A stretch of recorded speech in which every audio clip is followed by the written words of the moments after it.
Hi అండి. ముందరగా రథసప్తమి శుభాకాంక్షలు. నేనైతే విజయవాడ కనకదుర్గమ్మనైతే దర్శించుకోవడానికి బయలుదేరాను. ఈరోజు చాలా మంచి రోజని మొక్కుబడి చాలా రోజుల నుంచి అయితే ఉందండి. మొక్కుబడి తీర్చుకుందామని మోకాళ్ళతో మెట్ల పూజ అయితే చేయాలని నేను ఈరోజైతే బయలుదేరాను. ముందలుగా అమ్మవారి దగ్గర మెట్ల మార్గంలో వెళ్ళేటప్పుడు పూజ చేసుకొని అయితే బయలుదేరతాము. ఏ ఆటంకులు ఉండకూడదని.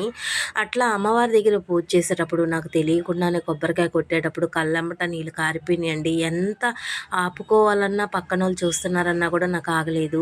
ఈరోజు నేను ఈ స్టేజిలో ఉన్నానంటే అమ్మ దయ్యేనండి. మరో జన్మనిచ్చింది నాకు అమ్మవారు.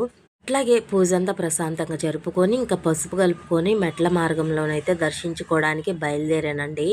అట్లాగే పసుపు పూసుకుంటూ అట్లాగే బొట్లు పెట్టుకుంటూ మెట్ల మార్గంలోనైతే బయలుదేరుతున్నప్పుడు చాలా అంటే చాలా మనసు ప్రశాంతంగా అనిపించింది. ఫోన్లో అయితే అలౌట్ లేదండి. కొంచెమే వీడియో తీశాను నేను.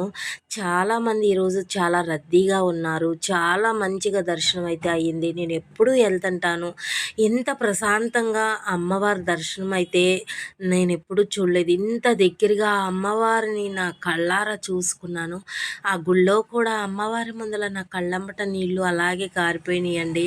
ఎందుకనేది నాకు ఇప్పటికీ అర్థం కావట్లేదు. అసలుకి మోకాళ్ళ మీద నేను మెట్ల పూజ చేస్తున్నా. నాకు మనసు చాలా ప్రశాంతంగా ఉంది. మెట్ల మార్గంలోనైతే అలా పసుపు పూసుకుంటూ బొట్లు పెట్టుకుంటా వెళ్ళిపోయాను. ఓం దుర్గాదేవాయ నమః.